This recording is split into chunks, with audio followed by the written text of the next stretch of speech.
Eu já fiz muitas sabatinas aqui e nenhuma delas nunca me surpreendeu.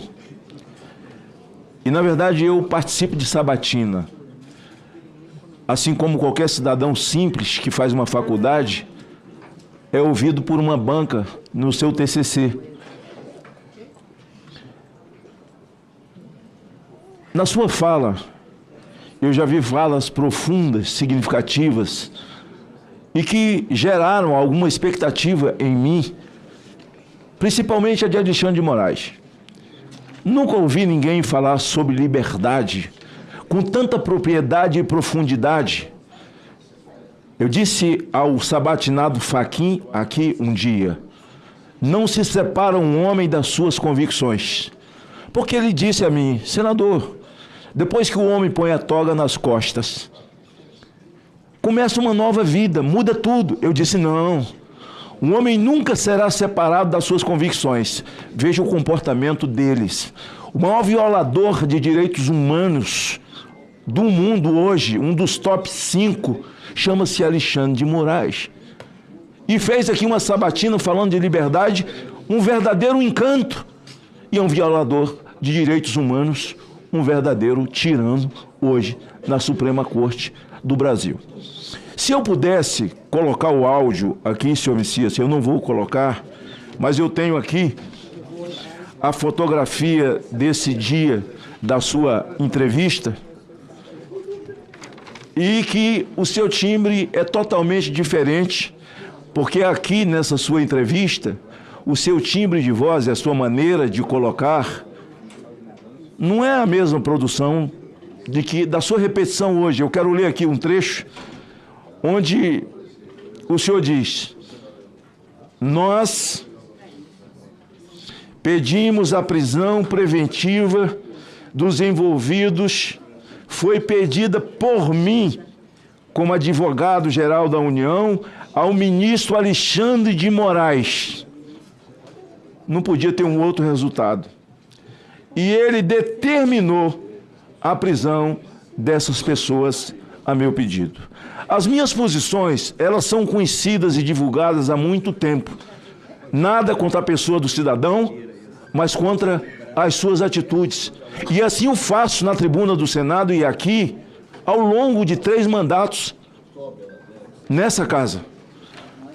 O senhor está vendo essa menina de preto aqui? Isso aqui é luto. Ela é a filha do Clezão. Ele morreu nas vísceras do Estado, preso, nesse dia em que o senhor dá uma entrevista, onde o senhor se gloria de ter feito esse feito. Um homem foi preso aqui dentro. As suas respostas e as perguntas do senador Everton realmente mudam o meu roteiro. Porque não sei, em 2016, quando o MST, quando os Black Blockers, quando a CUT invadiram a esplanada dos ministérios e queimaram tudo e deram um prejuízo absolutamente maior do que houve. Aliás, não tinham pessoas ali com características de terrorismo ou de qualquer tipo de invasão e violação do Estado de Direito. Tinha vandalismo? Tinha sim. Mas como classificar essas pessoas como terroristas e os vândalos em 2016? Invadiram a Câmara dos Deputados, o MST, invadiram o Supremo Tribunal Federal, quebraram também. E nada foi feito, era só movimentos que estavam reivindicando. Por isso, eu pergunto a Vossa Excelência, a pena de Débora do Batom porque ela pichou um patrimônio público, essa pena é justa? O senhor no Supremo Tribunal Federal, numa condição de ministro, daria uma pena de 14 anos para uma mulher que escreveu uma frase do presidente da Suprema Corte? Cabe a um presidente de uma Suprema Corte olhar para o seu povo e chamá-los de mané? Perdeu, mané. Eu faço uma pergunta. Quem botou fogo na estátua de Borba Gato? Claro que não foi Vossa Excelência. Mas eles eram vândalos ou era só um movimento? Mas eles não foram presos. E Débora tem 2 crianças e está presa com pena de 14 anos. E escrevendo ali uma frase do presidente da Suprema Corte. Aqueles que estão presos e já julgados e com multas altíssimas, 14, 15, 17 anos, multas altíssimas, pessoas idosas. Eu visitei muitas vezes a colmeia, visitei muitas vezes a Papuda. Eu estive ali e exerci a minha fé, como Vossa Excelência diz que é a sua, orando por aquelas mulheres, com aqueles homens que lá estavam, doentes, gente com câncer. Onde é que existe golpe de Estado sem Forças Armadas, sem arma, sem coturno? Mas essas pessoas estão pagando até hoje por isso. Mudo o rumo da minha fala, porque na verdade eu começaria por um outro lado, que é essa tentativa de dividir. Até recebi um panfleto, até guardei, não vou falar o nome de quem estava distribuindo isso aqui, tentando dizer que o servidor público, no exercício da sua função, ele tem que exercer a sua função e isso o separa das suas emoções. A resposta que o senhor dá como AGU para a sistolia fetal é uma vida pronta. Vossa Excelência sabe disso. Isso aqui é uma vida pronta. Tem 22 semanas. Uma resposta para quem? Para Alexandre de Moraes, que não tem sentimento, não tem empatia. Aliás, eu acho que aquilo ali é um cadáver com uma entidade numa mente de alta periculosidade, sem qualquer simpatia ou empatia. Aqui nas suas respostas, está aqui na minha mão o que a AGU fez.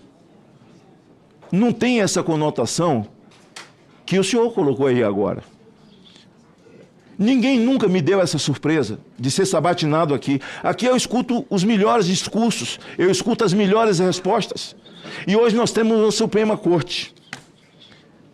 A Suprema Corte que Vossa Excelência colocou,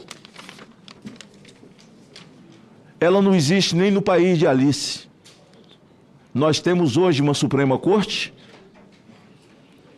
que é um grupo ideológico e malvado. Um grupo de militantes. Eu quase não vou lhe fazer pergunta, mas eu pergunto, é normal um ministro de Suprema Corte fazer apologia ao crime ou se manter no crime, enquanto esse poder legislativo que o senhor diz que respeita a separação dos poderes, e aí um ministro que é relator de um processo em que ele faz parte, porque ele tem um cassino que é proibido no país. Isso é normal? Vossa Excelência, na Suprema Corte, que tipo de procedimento, de que lado Vossa Excelência ficaria? Os escândalos do Banco Master, que envolve ministros viajando em avião de Vocaro, viajando com advogado de Vocaro, e tanto dinheiro dentro de um só escritório de um ministro da Suprema Corte, nós estamos vivendo dias de normalidade. Vossa Excelência citou o voto monocrático, a canetada monocrática. Ô, Magno Malta, vou concluir. O tempo de Vossa Excelência está esgotado. Eu vou concluir. Vou concluir. Uma Suprema Corte que submete o país às afrontas de Gilmar Mendes, por exemplo. Ele é homofóbico. Quando ele ataca o Zema dizendo que poderia chamá-lo de homossexual, Vossa Excelência que fala em inclusão, eu teria muita coisa. Porque hoje, não tocar nesses assuntos é não fazer justiça a esse cidadão aqui, que morreu nas vísceras do Estado, quando o próprio PGR pediu a sua soltura. Então, a mim tem muita contradição, e eu gostaria de ouvir, o tempo é curto, e já encerrou o meu tempo, muito curto, e eu gostaria de ouvir Vossa Senhoria a respeito desses assuntos. Eu não tive tempo de fazer a pergunta sobre a sua peça, quando a sintonia fetal um assassinato altamente brutal. Senador se mata uma criança com Magno uma injeção Malta, no coração. para seguir o regimento, eu infelizmente, o peço a tempo é muito compreensão de curto, Vossa Excelência. mas